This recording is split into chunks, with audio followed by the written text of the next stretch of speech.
myself Rajiv Prasad, your maths teacher from New Scientist Shifan Public School, Unit 3rd, Agra. Today I am going to explain about geometric progression, next topic of sequence and series. इससे पहले हम AP पढ़ चुके हैं और I hope AP में आपको कोई प्रॉब्लम नहीं होगी. AP क्लास 10th में भी आपने की है, इसलिए मुझे नहीं लगता कोई प्रॉब्लम हो सकती है आपको इसमें. ठीक है, तो ज्योमेट्रिकल प्रोग्रेशन होती क्या है ये आप देखिए. ज्योमेट्रिक प्रोग्रेशन मतलब मल्टीपल फॉर्म में कोई भी सीरीज़ आपकी बनेगी. ठीक है, इसका जनरल टर्म जो होते हैं वो होते हैं A R square A cube. ठीक है, इस तरीके से आपके बढ़ते हैं. ये जीपी में कहलाते हैं, जिसमें ए जो होता है फर्स्ट टर्म और आर जो होता है कॉमन रेशियो. उसमें हम डी पढ़ते थे कॉमन डिफरेंस, यानी कि T2 माइनस T1. इसमें कॉमन रेशियो पढ़ रहे हैं, यानी कि T2 अपॉन T1 का जो रेशियो आएगा वो T3 अपॉन T2 के रेशियो के बराबर होगा. ऐसे ही Tn अपॉन Tn माइनस 1 के रेशियो के बराबर होगा. ठीक है, अब बात आती है जर्नल टर्म. AP का जर्नल टर्म होता था Tn equals to A plus N minus 1 into D. अब यहाँ पे GP का जर्नल टर्म जो है वो Tn equals to A R की पावर N माइनस 1 होगा. ठीक है, सीरीज से आप देख सकते हैं ए आर जो है वो बढ़ता जा रहा है मल्टीपल फॉर्म में, तो लास्ट टर्म ए आर की पावर N माइनस 1 ही होगा अगर यहाँ पे हम देखें तो. ठीक है, इफ़ 3 नंबर्स ABC GP में हैं तो आपको क्या होता है, उनका कॉमन रेशियो बराबर होता है, यानी कि B अपॉन A बराबर होगा C अपॉन A. इस तरह से हमें कंडीशन मिल जाती है बीच वाले टर्म का स्क्वायर, यानी कि B square equal to AC. आप याद रखिए, जब भी 3 नंबर जो भी GP में हैं तो बीच वाले नंबर का square is equals to side वाले नंबर का मल्टीपल. ठीक है, तो B square equal to AC आपको मिलेगा. ठीक है, बहुत इंपॉर्टेंट है. वहाँ पे क्या होता था, ABC अगर AP में होते थे तो हम क्या लिखते थे, 2B equal to A plus C या B equal to A plus C upon 2. इसी तरह से होता था ना. अब यहाँ पे भी ये मीन है एक्चुअली, अभी हम मीन के बारे में और डिस्कस करें. सम ऑफ GP अगर हम निकालें, देखिए अगर कोई टर्म आपका GP आपको दी हुई है A plus AR plus AR square up to AR की पावर N माइनस 1 यहाँ तक दिया हुआ, तो SN वाला फॉर्मूला हो गया AR की power N minus 1 upon R minus 1. ठीक है, जब R की वैल्यू ग्रेटर हो, जब कॉमन रेशियो 1 से बड़ा आ रहा हो तो आपको ये फार्मूला लिखना है. जब कॉमन रेशियो 1 से छोटा आ रहा हो तो हमें क्या करना है, R की पावर N और 1 को फ्लिप कर देना है. मतलब R की पावर N की जगह 1, ठीक है, और 1 की जगह R की पावर N. ऐसी सिमिलरली डिनोमिनेटर में R की जगह 1 और 1 की जगह R. ठीक है, तो इस तरह से जब लेस देन 1 है तो आपका फॉर्मूला बनेगा SN is equals to A 1 minus R की power N upon 1 minus R. Okay, अब देखते हैं ज्योमेट्रिकल मीन.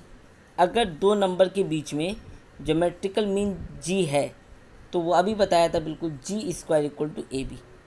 या हम कॉमन रेशियो निकाल दें, A upon G equal to B upon G, A upon G equal to B upon G. Sir G upon गड़बड़ हो गया, T2 माइनस T1 होता है ना, G upon A is equals to B upon G है ना, तो G का इसमें मल्टीप्लाई हो जाएगा, G square equal to A भी हो जाएगा. ठीक है, ऐसे ही आएगा. तो ज्योमेट्रिकल मीन, दो नंबर के बीच का ज्योमेट्रिकल मीन क्या होता है, स्क्वायर रूट में AB. ठीक, या दैट याद रखना हो तो G square equal to AB. अब प्रॉपर्टीज ऑफ GP. ठीक है, property number 1, there are 3 numbers GP में अगर आपको लेने हैं, 3 numbers are in GP can be taken as A upon R, A और AR. आप इस तरह से नंबर को, 3 नंबर आपको लेने हैं GP में तो आप इस तरीके से लोगे.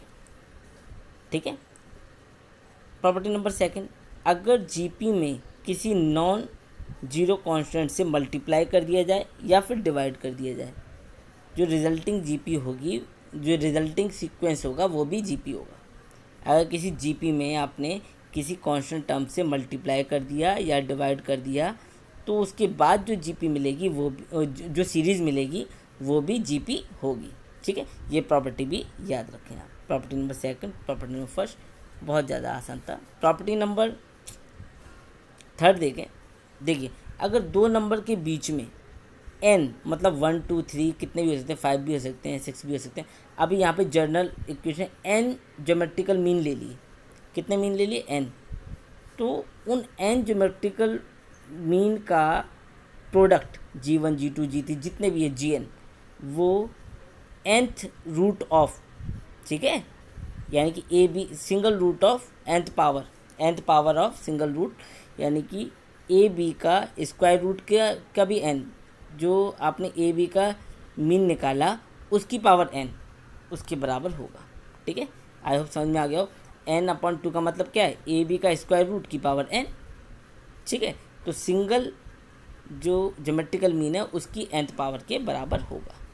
आई होप ये समझ में आ गया हो। ठीक है, कुछ ये टर्म भी हैं इम्पॉर्टेंट टर्म। ठीक है, फ्यूचर के लिए बहुत इम्पॉर्टेंट है। अर्थमेटिक मीन और ज्योमेट्रिकल मीन में रिलेशन। ठीक, अर्थमेटिक मीन बड़ा होता है हमेशा या बराबर हो सकता है ज्योमेट्रिकल मीन के। ओके, कुछ इम्पॉर्टेंट है, वैसे इस बार सिलेबस में नहीं है आपके। nth इनफाइनाइट सीरीज मैं नहीं कराऊंगा, लेकिन आप ये देख लीजिए, अगर n टर्म 1 + 2 + 3 n तक का सम निकालना है तो n इंटू n + 1/2 ये फॉर्मूला होगा। स्क्वायर का अगर सम निकालना है नेचुरल नंबर से अब 2n, तो n + 1 2n + 1/6 ये फॉर्मूला होगा। ठीक है, इसी तरीके से क्यूब, ये साफ दिख नहीं रहा है, एक सेकेंड। इसी तरीके से अगर आपको क्यूब निकालना है, ठीक है, तो 1 क्यूब 2 क्यूब दिख नहीं रहा है ना, n क्यूब फॉर्मूला होता है n + 1/2। यहाँ पर 2 है, n + 1/2 जो कंप्लीट आएगा उसका होल स्क्वायर, मतलब ये इसी वाले टर्म का स्क्वायर कर दें तो आपको n क्यूब का सम मिल जाएगा। 1 क्यूब 2 क्यूब 3 क्यूब, जैसे 5 तक क्यूब निकालना है तो यहाँ पे n की आप 5 रखते हैं। ठीक है, ये तो हो गए सम प्रॉपर्टीज़ अबाउट ज्योमेट्रिकल मीन। होता क्या है, उसकी मीन क्या है और जनरल टर्म कैसे निकालते हैं, ये सब आपको फॉर्मूले याद रखने पड़ेंगे, तभी आपके क्वेश्चन सॉल्व हो पाएंगे। ठीक है, अब ये देखते हैं एक्सरसाइज को, देखते हैं कुछ क्वेश्चन एक्सरसाइज के, ठीक, कैसे किए जाते हैं। देखिए, क्वेश्चन नंबर फर्स्ट से शुरुआत करते हैं। फर्स्ट इक्वेशन दी हुई है, आपको जीपी दे दिया, आपसे बोले 20th टर्म निकालो और tn टर्म निकालो। तो ए क्या होगा? ए हो गया पहला टर्म 5/2। आर क्या होगा? कॉमन रेशियो, यानी कि T2/T1, T2 5/4 अपॉन मतलब डिवाइड 5/2। जब आप इसे सॉल्व करोगे क्रॉस मल्टीप्लाई करके 1/2, आर कितना आ गया 1/2 और एन आपको दिया है 20। ठीक है, तो हमारे जनरल टर्म होता है जीपी में Tn = AR⁻n-1। Put the value. ठीक है, ए की वैल्यू रखी 5/2, आर की वैल्यू रखी 1/2, एन 20 20 - 1, तो सॉल्व करके कितना आया 5/2 1/20⁻19, और नीचे भी पावर 2⁻19 है। ठीक है, और ये 2⁻1, जब बेस इक्वल होते हैं पावर क्या होती है? ऐड। तो इस तरह से हमारा आंसर मिलेगा 5/2⁻20। That's your answer. ठीक है, इसी तरीके से अगर एन टर्म निकालना है, मतलब एन की वैल्यू नहीं दी है, तो पुट द वैल्यू। ए और आर की तो वैल्यू मालूम है ना, तो ए 5/2 आर 1/2⁻n-1 सॉल्व किया। देखिए 5 तो रहेगा, पावर 2⁻n-1 और यहाँ 2⁻1, दोनों को ऐड कर दो तो 1 से 1 कट जाएगा, तो आपको मिलेगा 5/2⁻n। That's your answer. ठीक है, आई होप ये समझ में आ गया होगा। इसी तरीके से क्वेश्चन नंबर 3 है। ठीक है, 3 में क्वेश्चन नंबर 3 दिया हुआ है, the 5th 8th and 11th terms of a GP are P, Q and S respectively, so that आपको बताना है so that Q square = PS। ठीक है, तो 5th टर्म P दिया है और 8th टर्म Q दिया है और 11th टर्म S दिया हुआ है। तो 5th टर्म का फॉर्मूला क्या होगा? AR⁻n-1, तो AR⁻n कितना है 5 - 1 मतलब 4 = P। ऐसे ही AR⁻7 = Q।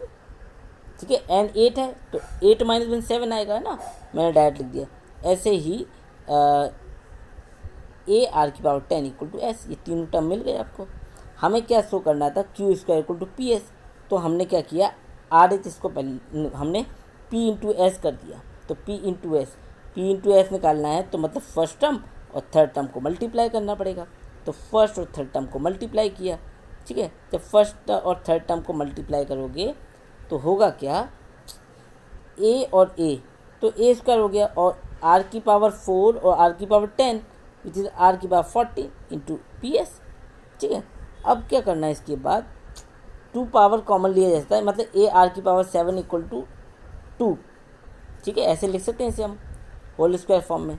और अगर हम ध्यान से देखें, ए आर की पावर 7 इक्वल टू क्या था, क्यू था। तो ए आर की पावर 7 इक्वल टू हमने ये क्यू स्क्वायर लगा दिया इक्वल टू पी एस है। तो इस तरह से हमारा ये थोड़ा ये साफ़ नहीं दिख रहा होगा, रेड में लिखा हुआ है, लेकिन आप समझ जाएं Q square equal to P S होगा, ठीक है। आई होप बहुत इजी क्वेश्चन था, समझ गए होंगे। अगर फिर भी कोई प्रॉब्लम हो तो हम व्हाट्सएप ग्रुप में डिस्कस कर सकते हैं। एक क्वेश्चन और देखते हैं, क्वेश्चन नंबर 6 है, ठीक है। क्वेश्चन नंबर 6 में आपको दिया है कि for what value of x की वैल्यू निकालनी है, द नंबर -2/7 एक्स और -7/2 आर इन जी पी।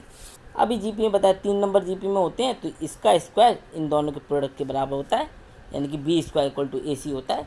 तो एक्स का स्क्वायर और इन दोनों का प्रोडक्ट, माइनस माइनस का प्रोडक्ट में प्लस हो जाएगा, तो प्लस साइन हटा दिया, मल्टीप्लाई कर दिया, एक्स स्क्वायर इक्वल टू 1 आ गया। तो x equal two plus minus का 1 हो गया आंसर। ये तो ईजी था इसलिए मैंने कर दिया। हार्ड वाले आपको करने हैं, ईजी वाले मैं करके आपको दिखा रहा हूँ, ठीक है। कोई बात नहीं, हार्ड भी मैं बता दूंगा, ठीक है। आपको नहीं आएंगे, वैसे कुछ क्वेश्चन मैं बता भी रहा हूँ, जितने भी क्वेश्चन नहीं आए वो आप मुझसे डिस्कस कर सकते हो। हार्ड सिंपल कुछ नहीं, सारे क्वेश्चन ईजी हैं इस एक्सरसाइज में, ओके। क्वेश्चन नंबर 7 देखिए, आपको जीपी दिया हुआ है ना। तो a equal to 0.5, r equal to T2/T1 which gives you 1/10। 1/10 को अगर ध्यान से देखें लेस देन 1 है, इसका आपको सम निकालना है। कहाँ तक निकालना है, सम निकालना है 20th टर्म तक। तो सम निकालने का फॉर्मूला, आप 1 से छोटा है तब फॉर्मूला क्या होता है, S N equal to A 1 minus R की power n upon 1 minus R, ठीक है। अब आपको करना क्या है, वैल्यू पुट करनी है। ए की का वैल्यू पुट कर दी, आर की वैल्यू 1/10 पुट कर दी, ठीक है। और आपने सॉल्व किया। अब सॉल्व करना आपको आना चाहिए, कैसे सॉल्व करेंगे, मैंने कुछ किया भी है। 1/10 को हम 0.1 ले सकते हैं, 0.1 की पावर 20 ऐसे लिख दिया मैंने, ठीक है। और 5 अपॉन ये नीचे वाले टर्म है 9/10, तो 9 ये 10 ऊपर आ गया, ठीक है। 9/10 जब इसे सॉल्व करेंगे 9/10 आएगा, तो 9 ये रहा, 10 ये रहा, ठीक है। इस तरह से आपने लिख दिया। तो जैसे 10 का मल्टीप्लाई करेंगे तो 1.5 हो जाएगा और नीचे हो जाएगा 9, और इधर हमने सॉल्व कर ही लिया है, ठीक है। तो पॉइंट उठाया, नीचे 90 हो गया, 15 6 90, बहुत ईजी क्वेश्चन था, ठीक है। इस तरह से आप ये क्वेश्चन सॉल्व कर देंगे। आई होप ये आपको समझ में आ रहा होगा, ठीक है। एक क्वेश्चन और है क्या, हाँ ठीक। क्वेश्चन नंबर 18 देख लेते हैं, बहुत इंपॉर्टेंट क्वेश्चन है, कई बार आया है, बोर्ड एग्ज़ाम में भी आया है, एज वेल एज पहले आता था, ठीक है, 12th में भी आ चुका है ये, लेकिन और क्या बोलते हैं, कंपटीशन में भी आता है ये, ठीक है। तो इसको करने का प्रोसीजर आप देख लीजिए। अगर इस तरह की सीरीज़ आपको दी हुई है, एन टर्म तक का सम निकालना है, 8 + 8 8, 8 8 8, 8 8 8 ऐसे करके, या 9 9 9 ऐसे करके दिया जाए, 5 5 5 5 5 ऐसे करके, प्लस इस टाइप की अगर आपको सीरीज़ निकालनी है तो आपको करना क्या होता है, पहले तो वो टर्म कॉमन ले लें। तो मतलब 8 है, 8 कॉमन लेंगे तो आपको ये मिलेगा 1 + 1 1 + 1 1 ऐसे करके कॉमन आ जाएगा। फिर सब में 9 का मल्टीप्लाई करते हैं, 9 का डिवाइड, तो 9 का मल्टीप्लाई किया सीरीज़ में ये आया, 9 से डिवाइड किया तो 8/9 आ गया, ठीक है। अब 8/9 आ गया। अब लेकिन 9 को हम क्या ले सकते हैं, 10 - 1, 99 को 100 - 1, 999 999 को 1000 - 1 ऐसे ले सकते हैं, ऐसे शो ऑन कर सकते हैं। 2-3 टर्म दिखा देते हैं, 3 टर्म आप दिखा दो बस इसमें, ठीक है। अब होगा क्या, देखिए 10 100 1000 ये अलग सीरीज़ बन गई, एक माइनस सब -1 की अलग सीरीज, माइनस कॉमन ले लिया, 1 1 एन टाइम्स हो गया, ठीक है। तो ये जो है 10 की series, it is being what, GP, GP बन रही है ये। तो जीपी में ए तो 10 हो गया, आर क्या होगा T2/T1 यानी कि 100/10 मतलब 10, आर 10 हो गया। ठीक है, मतलब आर की वैल्यू 1 से बढ़ी है, तो फॉर्मूला लगाया हमने AR⁻n-1/r-1। ठीक है, वैल्यू पुट कर दी, और यहाँ n 1 जो है n टाइम प्लस है तो इक्वल टू n ही आएगा। 1+2 1+1 समय 1 ऐड होता जाएगा तो n ही आएगा ना। जैसे 1 में 1 ऐड करो 2 मिलेगा, 2 में 1 ऐड करो 3 मिलेगा, तो इसी तरह से n आएगा। ठीक, अब इसे सॉल्व कर दिया, नीचे 10 - 1 9 आ गया, ऊपर 10 आ गया, इक्वल टू n। 8/9 था जो बार, वो मैंने क्या कर दिया अंदर मल्टीप्लाई कर दिया, जिससे कि हमें रिक्वायर्ड आंसर मिल गया। ठीक है, तो डियर स्टूडेंट एक्सरसाइज ये आपकी नेक्स्ट एक्सरसाइज जो है 9.3 बहुत ज़्यादा इजी है, और 9.3 शायद लास्ट एक्सरसाइज है, या एक और, हाँ 9.4 एक्सरसाइज करनी नहीं है, सिलेबस से हटा दी गई है इस बार आपके। तो 9.3 एक्सरसाइज ये लास्ट एक्सरसाइज है इन दिस चैप्टर। ठीक है, तो इस एक्सरसाइज में जितने भी क्वेश्चन हैं लगभग 30 से ऊपर हैं, 31 32 हैं। ठीक है, तो वो क्वेश्चन सारे आपको करने, कुछ भी क्वेश्चन छोड़ने नहीं हैं। ठीक है, अगर फिर भी आपको कोई प्रॉब्लम आती है तो you can discuss in our WhatsApp group. सारे क्वेश्चन करो और रिस्पांस दिया करो, रिस्पांस दोगे तभी मैं आपके डाउट्स क्लियर कर पाऊँगा। क्वेश्चन नहीं आ रहा है तो आप पूछ लो। ठीक है, ऐसा अगर आप करोगे नहीं, रिस्पांस नहीं दोगे तो बहुत दिक्कत है। आप मैथ इस सेशन में मैथ्स जो है वो गड़बड़ हो जाएगी, और 11th की मैथ्स बहुत इंपॉर्टेंट है फॉर योर कंपटीशन पर्पस, क्योंकि आगे कंपटीशन तो सबको देना है। कंपटीशन क्लियर करने के लिए 11th की मैथ का आना बहुत ज़रूरी है। ठीक है, लगभग 70 से 80 या 60% तो कंपटीशन में 11th क्लास की मैथ से आता है। ठीक, कोई भी पेपर आप उठा के देख लें, तो प्लीज़ अच्छी तरह से पढ़ें। कोई डाउट है तो पूछ लें। ठीक है, अगर आप डाउट नहीं पूछोगे तो इसमें नुकसान आपका है, मेरा नहीं। ठीक, सम करो, कोई प्रॉब्लम हो तो व्हाट्सएप ग्रुप में पूछ लो। Okay, thank you.